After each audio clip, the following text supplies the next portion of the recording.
all know a guy who only occasionally shaves for big occasions, and it's because that occasional shave really hurts. It's the time of year for big occasions, and yet there he is, suffering with that cheap drugstore razor. Let's help him out. Henson Shaving's line of razors, built with aerospace precision, deliver a smooth shave your dad, brother, and even son can enjoy, eventually. With replacement blades just 10 cents each, you'll buy it once and they'll use it for life. How's that for the perfect gift? Celebrate with 100 free blades on your first purchase, and no subscription headaches. HensonShaving.com/holiday. First on film and entertainment. How is everybody? I tell you something, it's been another big week. After we've had Oppenheimer, we've had Barbie, we've had all sorts of discussions about whether Barbie is a movie just for feminists or whether it's a movie for the whole world. It puts women into perspective. We've got the Matildas giving everybody a run for their money in terms of the visibility, the most watched television programs. It's actually quite great, isn't it, Jackie Hamilton? Oh, loving it. And it's got people going to the cinema, which is a great story in itself. Well, during the week, I sent you an article that was, I don't know whether you've read it yet, with regards... Yes, I did read it, and I had already read it. It's doing the rounds. It's doing the rounds. This is about Barbie, because there was it a critic in the United States who sort of panned it, and then this was a sort of answer to all of that. Perhaps you can, well, you've read it more recently than I have. Perhaps you can enunciate in a little bit of detail what the article is saying. Well, she covered a wide area, but basically ends up saying what's wrong with a kind of movie like this that throws out ideas about women in society and the changes and why has it upset some men of a certain ilk, if you like. Well, and look, there's no doubt in my mind that we are going to see a sequel. Do you have any doubt about that at all? I mean, the studios would be salivating. It's made so much money. It's, in the top, 20 or so films ever released now in terms of people flocking, and there's groups of people who are going, and it's wonderful. I was starting to get really concerned after COVID that the numbers are not going to go back to the cinema. Mind you, it does take these sorts of movies or blockbusters, because I think a lot of people are opting for the convenience of streaming. But there's nothing quite like my favourite cinema, IMAX. The experience that we had there seeing Oppenheimer was just next level as far as I'm concerned. What do you think, Peter? I mean, were you concerned that cinema going public was not going to go back after COVID in the numbers that it was before? Actually, I wasn't. I thought there was still a strong appetite for people to go back into cinemas, especially to experience big screens and good sound, and that certainly is happening. And it just needed a number of very strong films to encourage people to go back into the cinema. Are you somebody who has streaming services at home or not? Yes, I do. I do have Netflix and a few others. So what about you, Greg? Are you somebody who just goes to the cinema, or you have your Netflix as well? I have Netflix and I have Foxtel. That's about it. I can't be bothered with all the other streaming services because I just don't have time or the money to waste on them. Well, okay. I've got to go to the cinema to see my films. Yeah, well, let's talk about Netflix. Do you think you make good use of it or not? Not really, no. I did during lockdown when you couldn't go to the cinemas, but more recently I pick and choose what I watch. And Peter, you go and see all 350 films at the Melbourne International Film Festival. So when have you got time to watch Netflix? Very rarely, I must admit. I mean, I already cancelled my Foxtel subscription because it was just horrendously expensive and I was not using it. And Netflix might be next. Now, Jackie, you don't have time for any of this, do you? Because you're walking your dog 17 times a day. Yeah. So I walk my dog. No. Hey, no. We've got. Yeah, I've known all these dog walkers, but nobody compares to you. Your dog is, let's say, angles to try and go out several times a day. Is that true? Well, let's just say that at his last checkup, he's 16 years old, and at his last checkup, the vet declared that his heart was the heart of an athlete. Why am I not surprised? Which I was very impressed to hear that. Well, I mean, to keep up with you, who does about 5 classes a day as well, your dog's trying to keep up. And what's that in human years? 16 times 7. My golly. Yes, and balancing that out with going to as many films as I possibly can does sometimes test the 24 hours in the day. Okay, well, look, let's get on with things on JAir88 FM. Wes Anderson. Now, some people absolutely adore his movies. Some are totally perplexed by his films, and others say, no, give me something that makes more sense. So where do we stand on Wes Anderson, and he used to be a footballer. Wes Anderson, I'm a great fan of his, and I really look forward to seeing what he's going to dish up next. And the Budapest Hotel, wow, that was quite some movie. Asteroid City is the one we're going to be talking about today. Peter, are you a fan or not? Very much so. He's such a distinctive filmmaker who has carved out his own niche in terms of the way he explores story. I'm very impressed by him. Well, I mean, he's confounding at times. There's no question about that, Greg. Do you like movies that make you think, or do you like films that spell everything out? I am open to all sorts of different films, Alex. Yeah, I do like ones that make you think, but I like also ones that spell everything out, and you can just sit back, relax, and let it wash over you. And so, are you a Wes Anderson fan? A bit hit and miss on him. I like some of his stuff, but some of it has left me a little bit cold and scratching my head. Well, I'm curious, Jackie. Are you a fawning Wes Anderson, or are you somebody who also, like Greg, can take him or leave him? Oh, fawning hardly even touches the way I feel about. Like, he's a world unto himself, and I think that it's what Peter just said. It's the originality of it. You know, they can churn out films, based on old comic book heroes, or biographies, or romance, or that, and he just doesn't fit those categories. And he's has such an individual style, and he's like an art gallery in his films, and so distinctive. I just think he's wonderful. Mind you, the stories don't always come out down a straight narrative. No, that's absolutely so. It's funny, having seen this film in the last few days. Night before, actually, went to the opening night of a Melbourne Theatre Company production. A couple of short plays. One was 45 minutes, the other was 25. And there is a British playwright. I'm not sure whether any of you have heard of her, but she's incredible.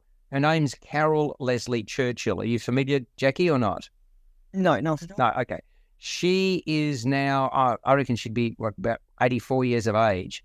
And she is known as just the most, probably one of the leading playwrights in the world. And again, you've really got to work with her material.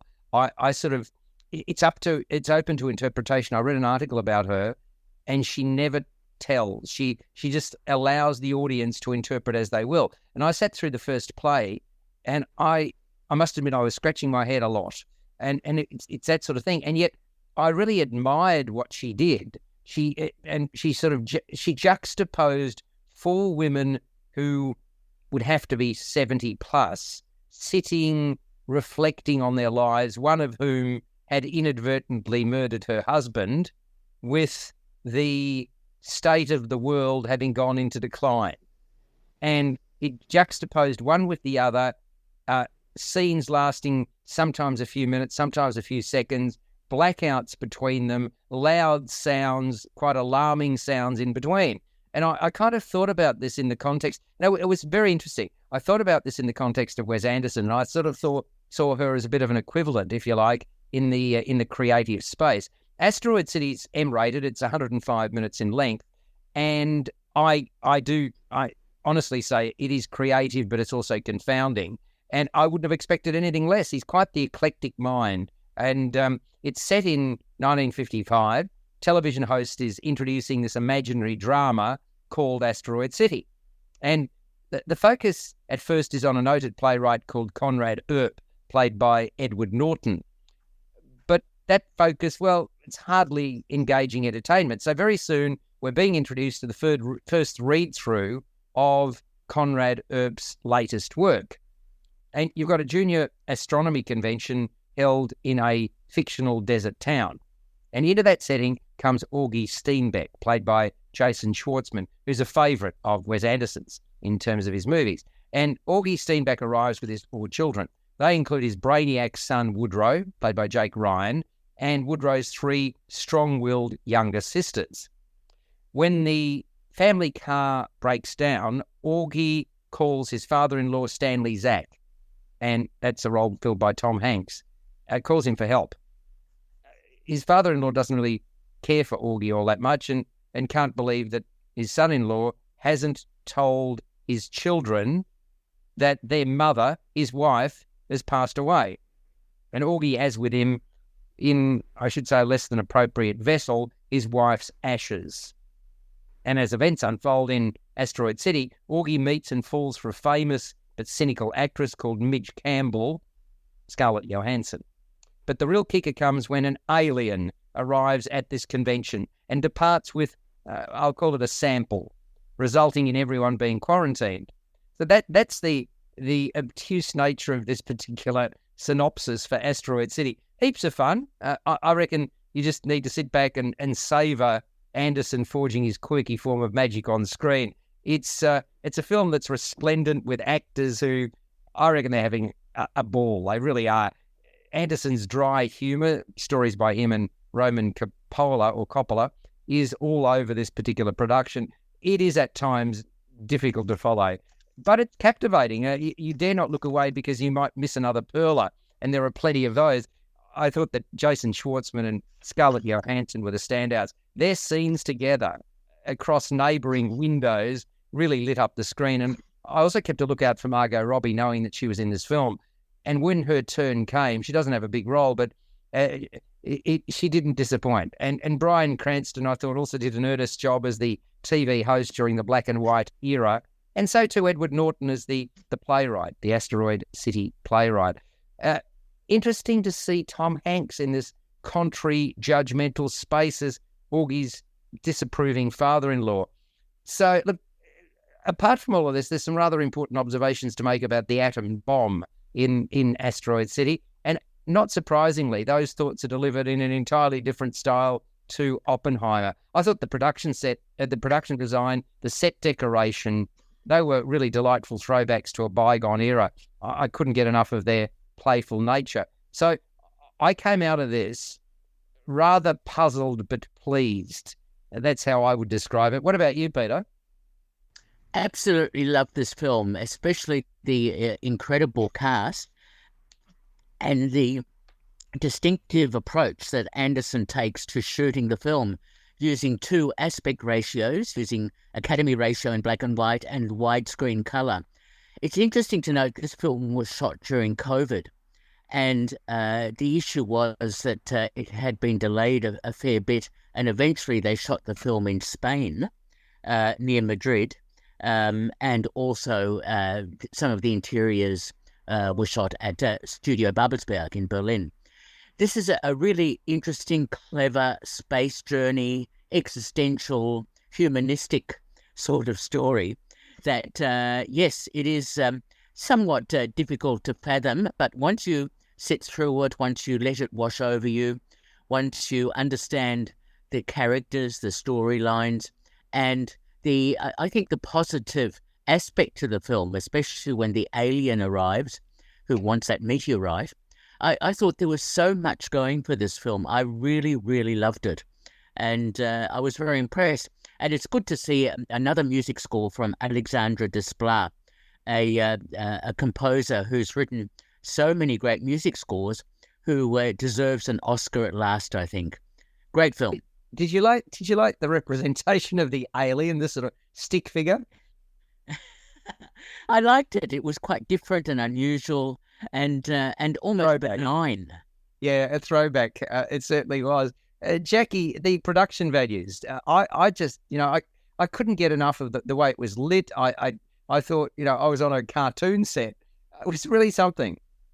It's absolutely beautiful, and those pastel palette, which Wes Anderson uses in a lot of his films. I don't know, certainly not all, but has used in others. Like Moonrise Kingdom had a little bit of that going on too.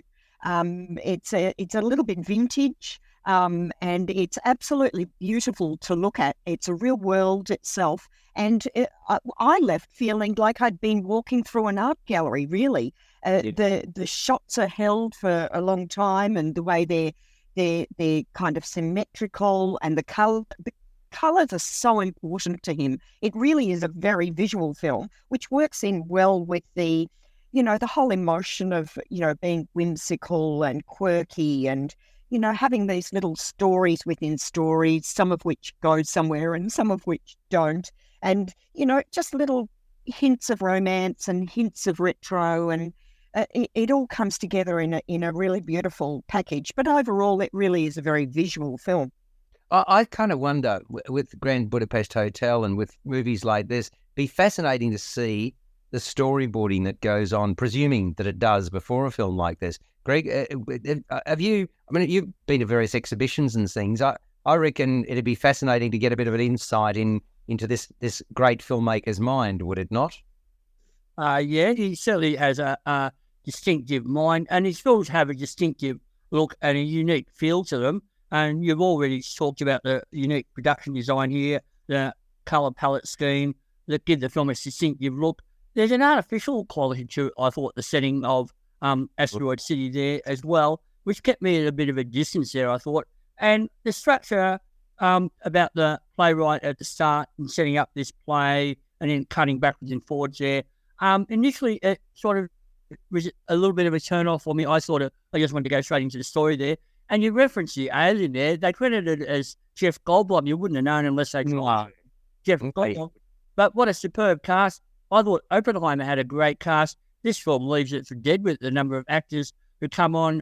Some have very small roles and not a lot to do, but some of them leave their mark there. I thought Tom Hanks was really good there as the curmudgeonly grandfather there. Jason Schwartzman, always good in a Anderson film. And Scarlett Johansson was good as the actress there, I thought. But some of the dialogue is just simply dull, droll delivery of his oblique dialogue there. You sort of find yourself having to listen carefully because, as you said, Alice, I think it was, you might miss some of it. Very heavily dialogue-driven. But Anderson is something of an acquired taste. Those who are on his wavelength will certainly appreciate this one. Yeah, I agree. So what would you have given it out of 10? Asteroid City, M-rated. What's the score from Greg King? Look, I'm going to give it 6.5. Okay. So I think you'll be the low. I preferred the Grand Budapest Hotel. I thought that was probably a highlight of his career. Yeah, look, I think that's probably, I mean, I'm not sure about the other two. Would you agree? That's probably my best Wes Anderson film too. What do you think, Peter? Sorry, I didn't know you through to me. Look, I think it's quite a different film in some respects in terms of story. I think it's just as good as Grand Budapest Hotel, and I love the use of camera movement and so on. I give it 9 out of 10. Really? Wow. Yes. Okay. That's a very high mark for a 105-minute film. What about you? And not talking about the length, more the creativity involved. Jackie? Yes, my favourite Wes Anderson film is Moonrise Kingdom, actually.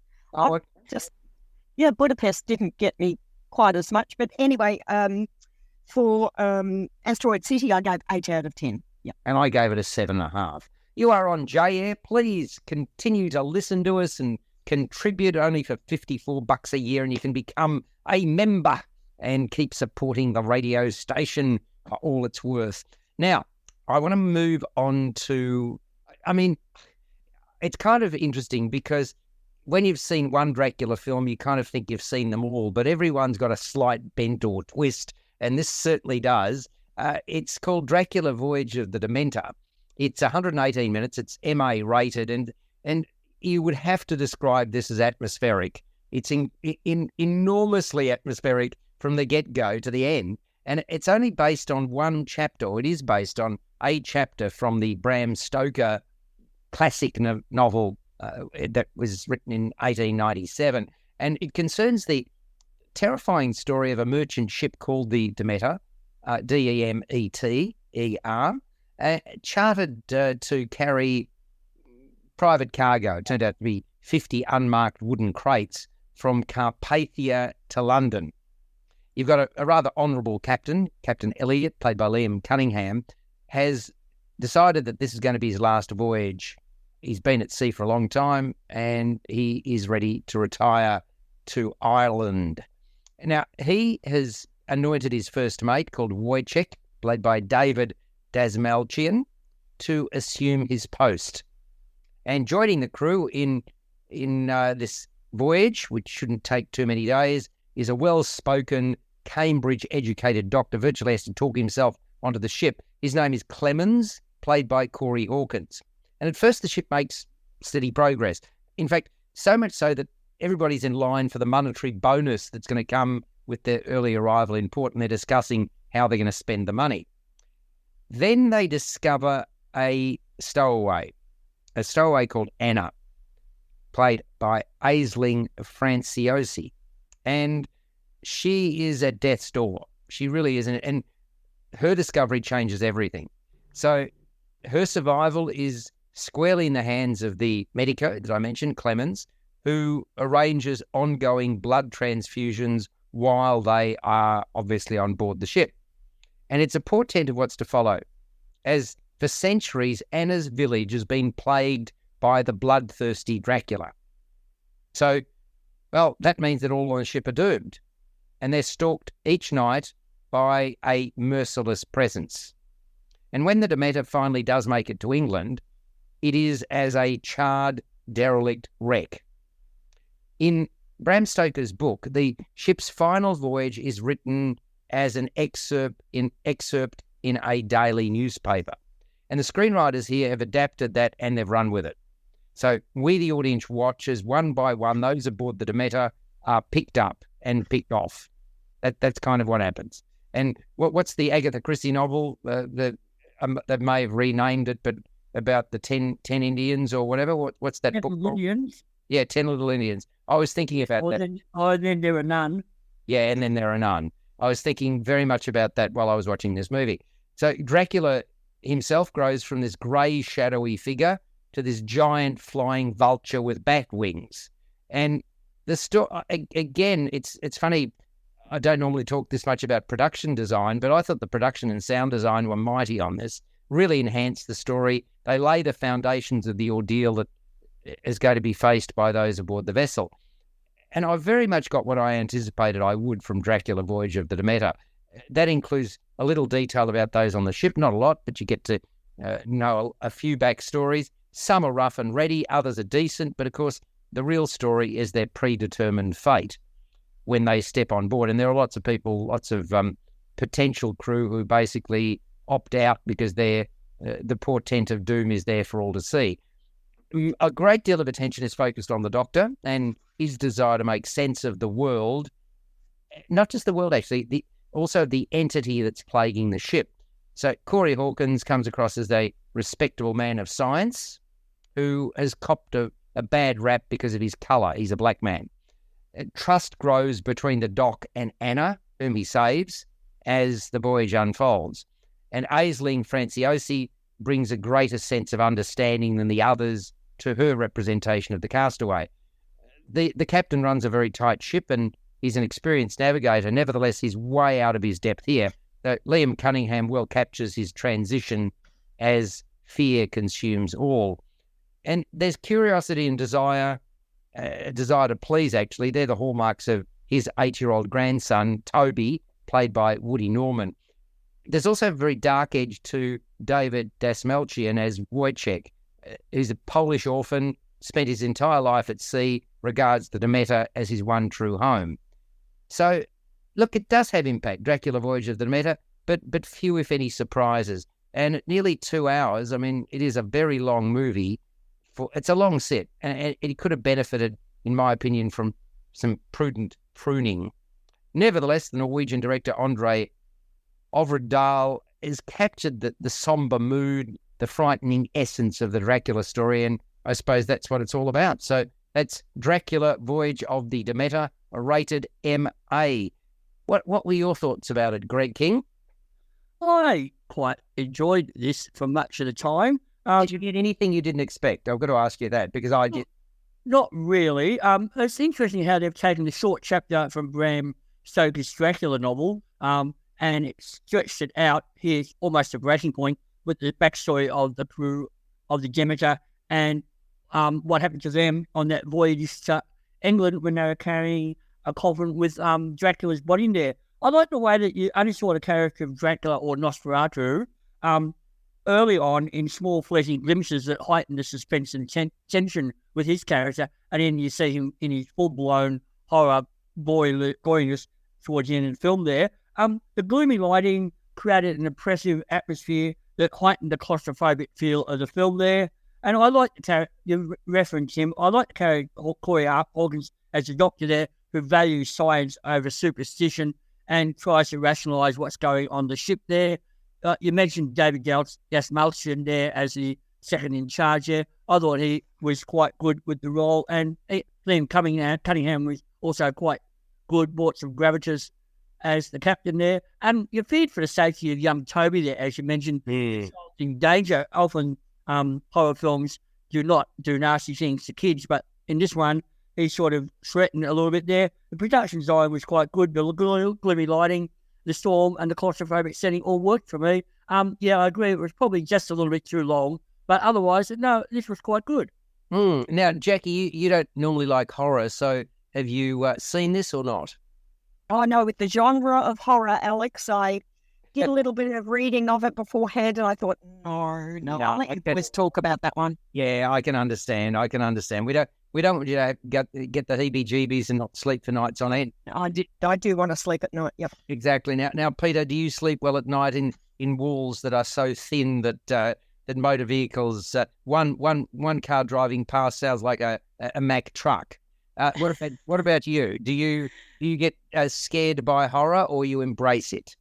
We all know a guy who only occasionally shaves for big occasions, and it's because that occasional shave really hurts. It's the time of year for big occasions, and yet there he is, suffering with that cheap drugstore razor. Let's help him out. Henson Shaving's line of razors, built with aerospace precision, deliver a smooth shave your dad, brother, and even son can enjoy, eventually. With replacement blades just 10 cents each, you'll buy it once, and they'll use it for life. How's that for the perfect gift? Celebrate with 100 free blades on your first purchase, and no subscription headaches. HensonShaving.com/holiday.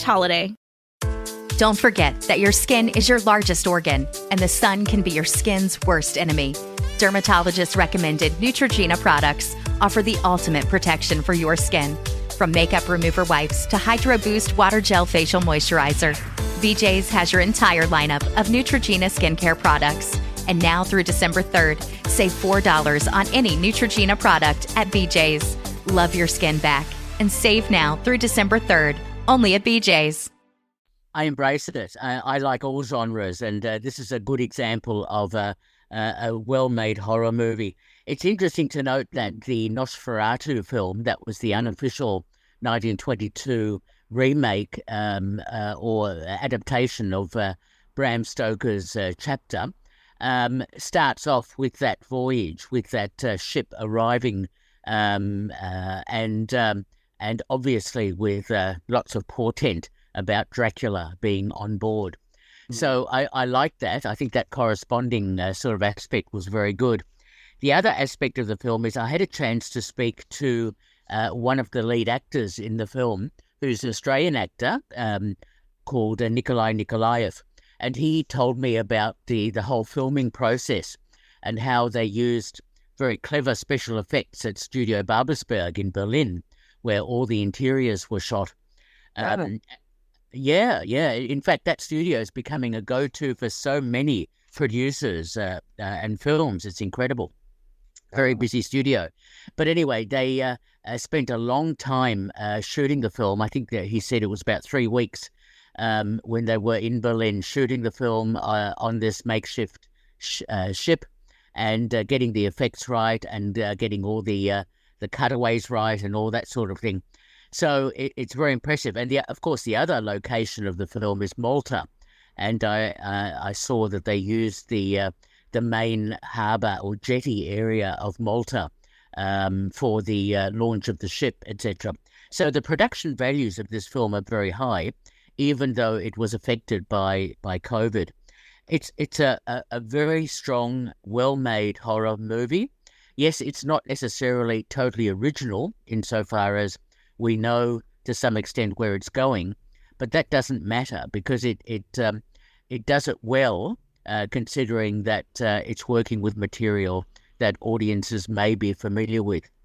The Norwegian director Andre Øvredal has done a great job in setting the scene and getting the atmosphere right. It's interesting, in publicity after the film was released, or was just about to be released, he said, well, basically my film is aliens on a ship. Yeah, I read that. Well, I mean, it is. I mean, Greg made the point, and it's a good one. That transition of Dracula, I think, is better than most Dracula movies. Because initially it's just this. You get this darting across the screen. You can't even tell what it is. Then it becomes grey. This sort of grey mass somewhere. Then you get to see the teeth. I really liked that transition. I thought that worked very well. Yes, it did. It did. Now, overall, it was very well filmed. I wasn't concerned about the running time at all. It had to take its time. Really, I'm surprised though, because you kind of know what's happening, and I suppose the challenge here for any director is, well, how do you give it some sense of freshness? And I think that was done with the atmospherics more than anything else. I think partly it was the atmospherics, partly it's character development. All of the characters were pretty well developed, everyone on the ship, and they weren't just used as throwaways, but as important cogs in the wheel of trying to get this ship to port. So, look, I was very impressed by this film. I think it's a very good horror film and well made. So, score out of 10 from you for Dracula Voyage of the Demeter, 118 minutes, MA rated. Yep, I definitely gave it a 7 out of 10. I gave it a 7 as well, Greg.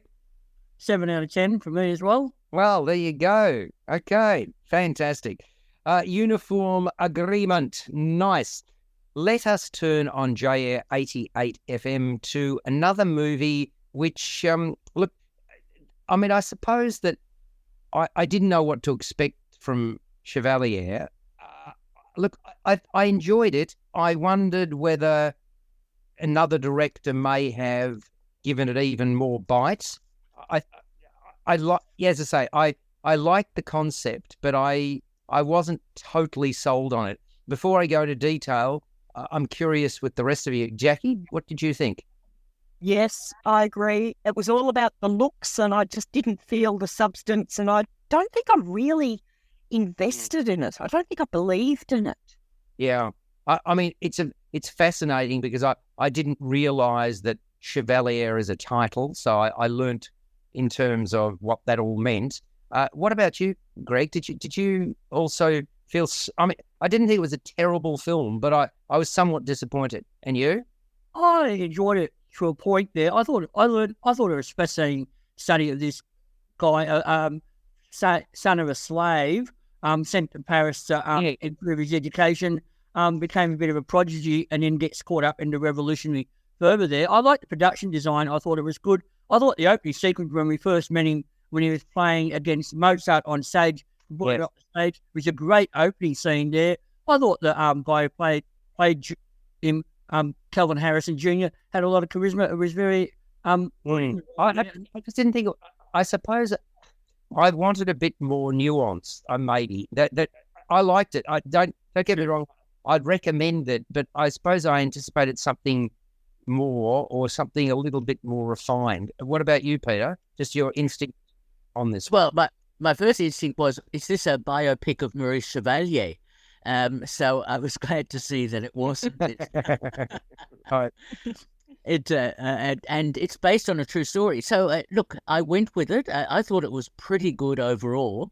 I just wish it was in French because it would have lent more credence to the film. Yeah, you've said this to me before as well. And it's always a challenge, isn't it? If you're representing somebody whose first language isn't necessarily English and you're putting actors there that speak in English, yeah, it opens that window, shall we say. Look, it's 108 minutes, it's M-rated, And it's a film that pulls no punches. It sets out to push buttons, and it certainly does that. And it's set in 18th century France. Story of Joseph Bologna, born in 1745 on the island of Guadeloupe in the Caribbean.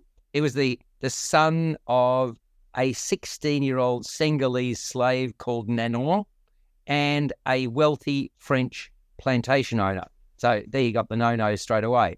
But anyway, as a child, his father, the plantation owner, sent him to an academy to study music, mathematics, literature, and also fencing. And he excelled. Joseph Bologna excelled. He became a virtuoso violinist, quite the ingenious composer, and a champion swordsman. And the French Queen, Marie Antoinette, recognised his genius, gave him the historic title, and this is what I learnt, Chevalier, in 1762. So for a time, he was actually one of the most charismatic and unexpected members of Antoinette's inner sanctum. But the problem, of course, was that he was a man of colour, and that simply wasn't acceptable.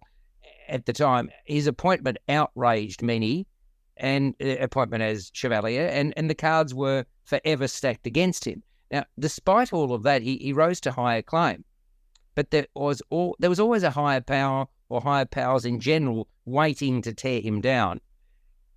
A star-crossed love affair with a married and gifted singer certainly did not help his cause, I should mention that.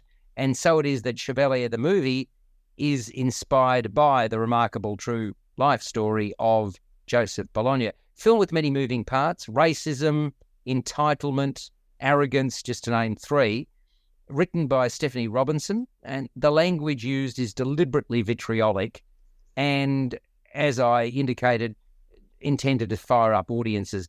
Its hate-filled tone is particularly unpalatable, but it's important to understand the antipathy of the era.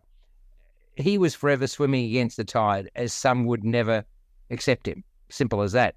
And Greg referenced Kelvin Harrison Jr. He comfortably straddles the requirements of that role. Bologna knows how talented he is. In fact, he has tickets on himself. He's also a black man in a white world. Samara Weaving, I thought, well, she filled the part of a caged bird, desperate to break free. Marie Josephine and Bologna's brief interlude ignores societal constraints, but it's really only a matter of time before, well, harsh reality intervenes. Lucy Boynton, she's a queen under intense pressure, will inevitably buckle to accepted practice. Martin Sokus is quite ruthless as the Marquis, Marie Josephine's husband, whose word is deed. And then there's Minnie Driver. She plays the scorned songstress La Guimard, who knows which side her bread is buttered. Many of the sets, the settings and the costumes are sumptuous. That really looks very, very nice. You know, this is a period drama, no question about it at all. They're the work of a production designer called Karen Murphy, costume designer Oliver Garcia, and a set decorator called Lottie Senna. So plaudits to them. And the cinematography, I thought, was also very, very good, quite triumphant for Jess Hall. The director is Stephen Williams, and to me, Chevalier really chooses not to dig deeply into its harrowing subject matter. It's to me, a tabloid representation of shameful times, Jackie. Yes, and I was worried about if it's such a good story, and it is a good story about an amazing story about this man who was a high achiever, highly accomplished in everything he turned his hand to, and being because it stood out because he was a man of colour. Why make all the adjustments to actual historical fact when the story itself was going to be so amazing anyway? So once you sort of saw and suspected, and I later read about the things that were not accurate, you kind of feel sceptical about the whole thing. So I took it as a period drama, almost as a fanciful story in some parts of it, and it had an unreal feeling for me. It fake. It was just a movie, but lovely to look at. adequate acting, but nothing that blew me away there. But it's interesting, Jackie, because this is an important consideration for any filmmaker and any dramatist, to be honest. If you read a book, and there's often a lot more detail in a book than there would be in a movie because of you've got more time, arguably. If somebody just sees the film or just sees the play or whatever, and they're never going to read the novel or whatever it might be, you believe what you see. Now, is that dangerous? I mean, that's reality, but is that dangerous? Because they've sort of rewritten history in a sense. Oh, well, it's not dangerous in this aspect because what's the outcome going to be? A good film will inspire you to actually go and read further about it in depth and find out that, that... I don't think many people will do that, do you, honestly? Well, it's a bit removed from us today, it's a historical piece, set piece. And I think also in the way it was presented, there was kind of a flatness to the direction of it. It was doing the historical drama by numbers. There was nothing blowing me out of the water about it that made me feel excited. Yeah, well, I mean, I suppose I was a bit more excited than you were, but I also, as I said, I just thought it was a glossy version of something that could have dealt or delved into a bit of the detail more. I mean, it would have made it a longer film, I suppose. So I can't have it both ways. Greg, did you see a lot to like in Chevalier?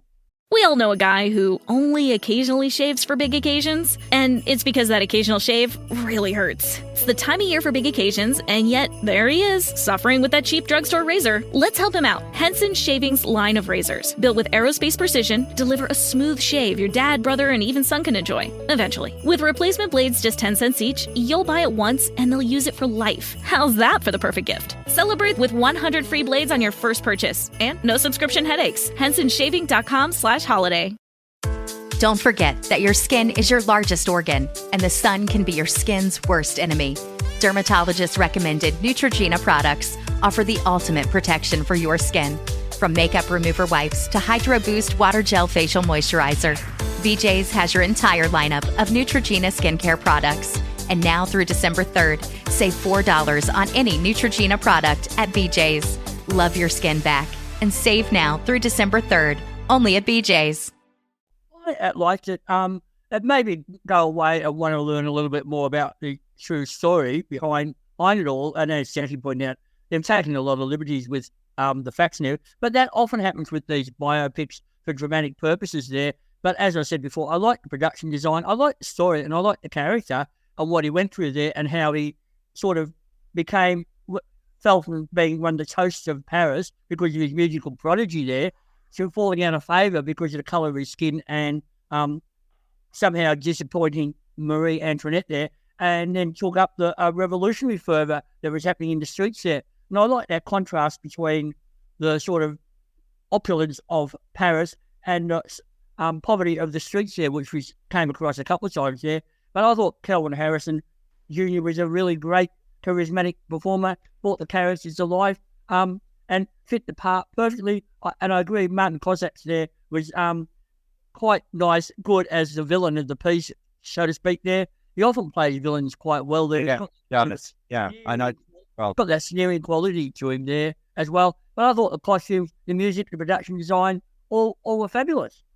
Oh, I'm pleased to hear that. What about you, Peter? Do you have favourable thoughts or otherwise? Reasonably favourable thoughts, apart from the language issue, which I thought, okay, I can go with that.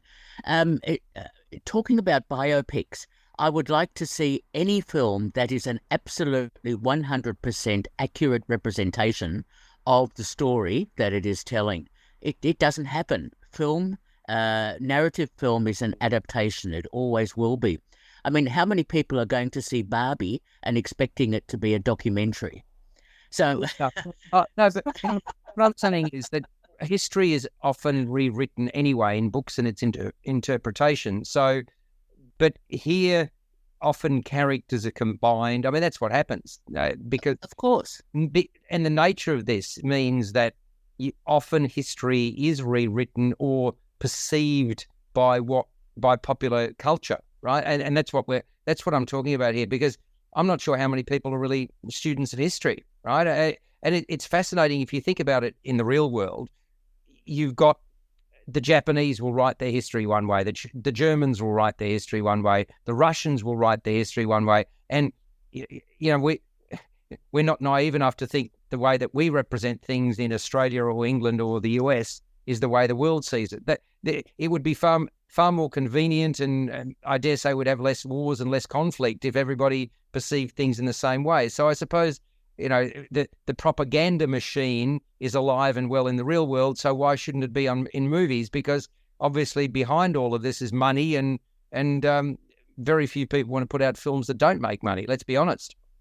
Exactly. So it's always going to be a commercial proposition, and it will always be what works best dramatically in terms of storytelling. So I thought with Chevalier that was fine. I went with that.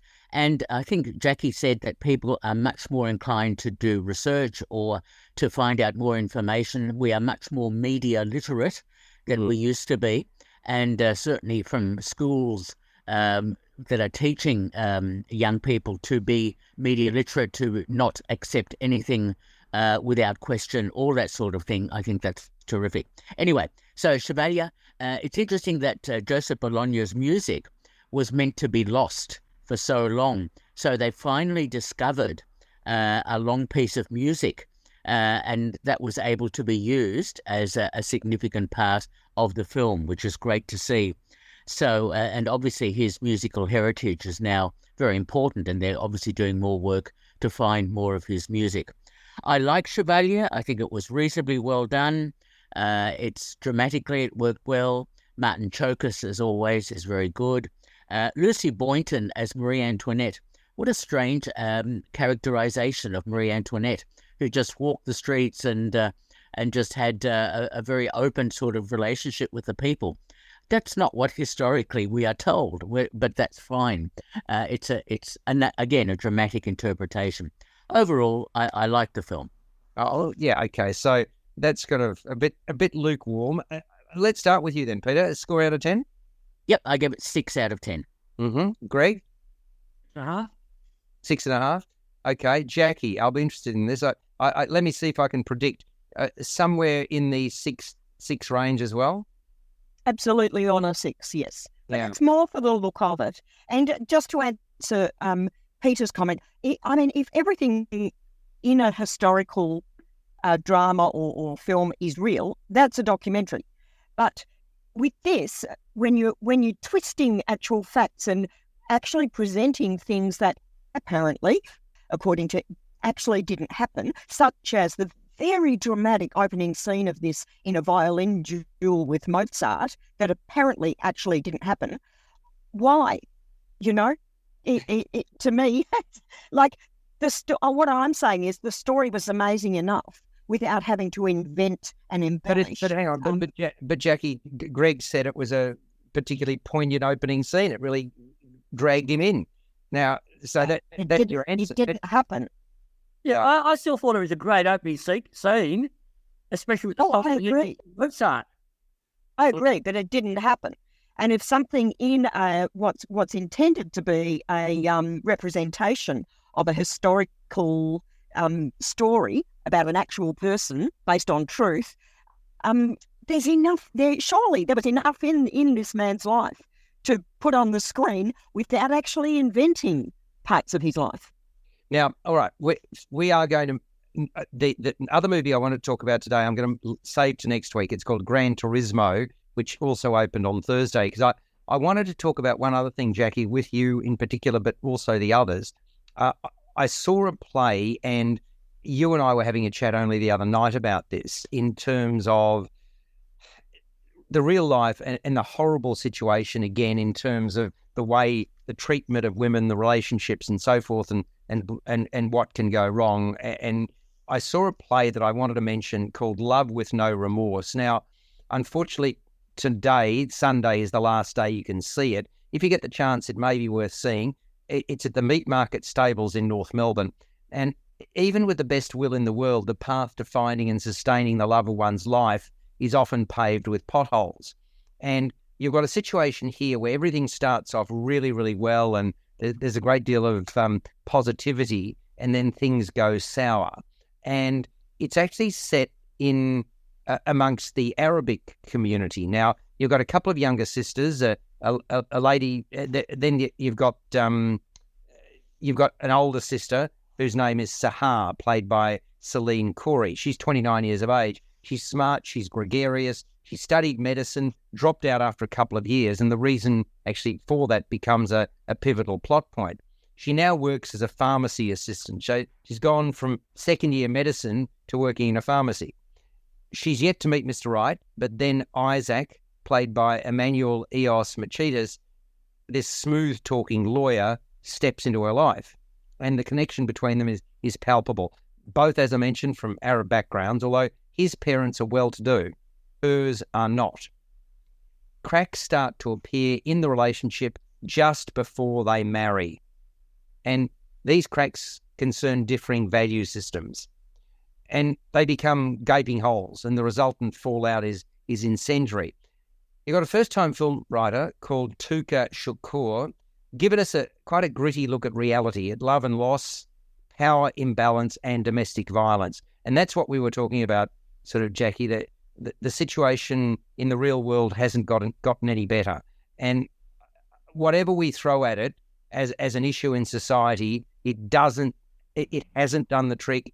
And whatever needs to happen, it needs to keep happening, and we need different techniques, because it shows no sign of relenting, does it?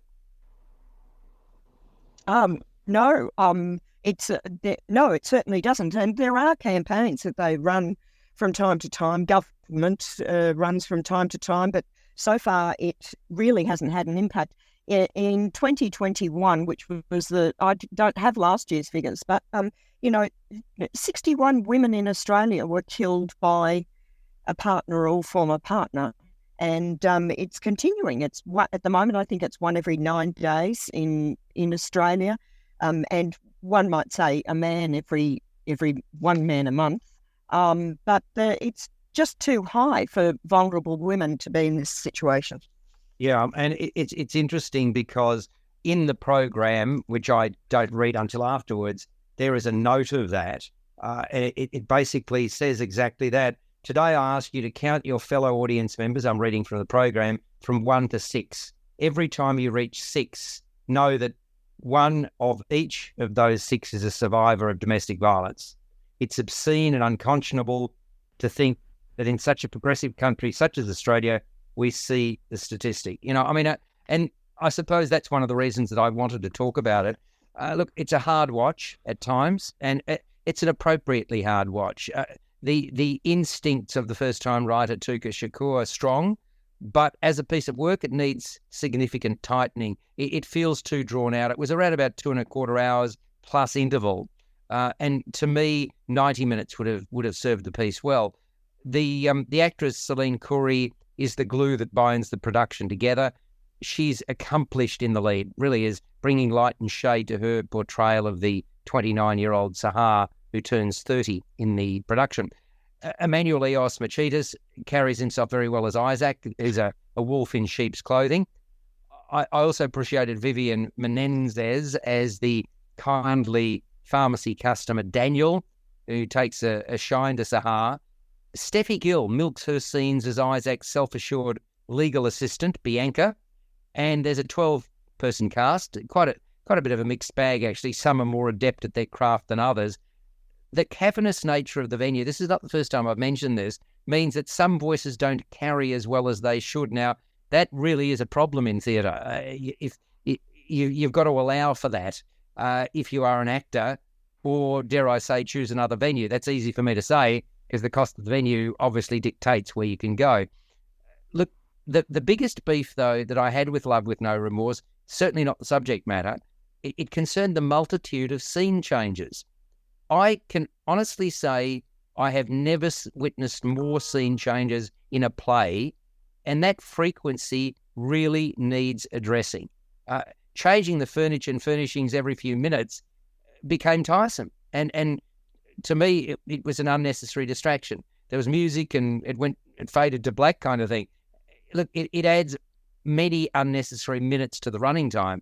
And I was thinking perhaps a video-based approach may have hit the mark more, and we then could have just moved on. But it does deal with important societal issues.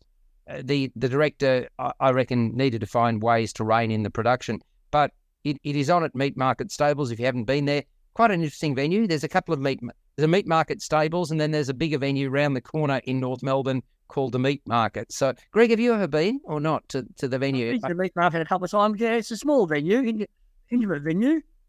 I think you must have gone to the Meat Market Stables. Were you on the corner there? Is that Yeah. Yeah, that's the Meat Market. It has a couple of theatres inside it, but yeah.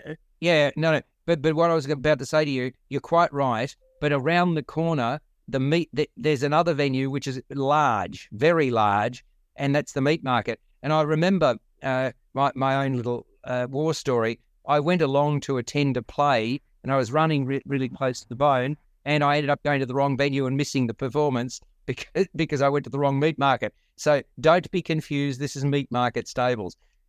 Folks, I'm sorry, but we've run out of time. So we are going to pick this up again next Sunday. Greg, thanks so much for your involvement.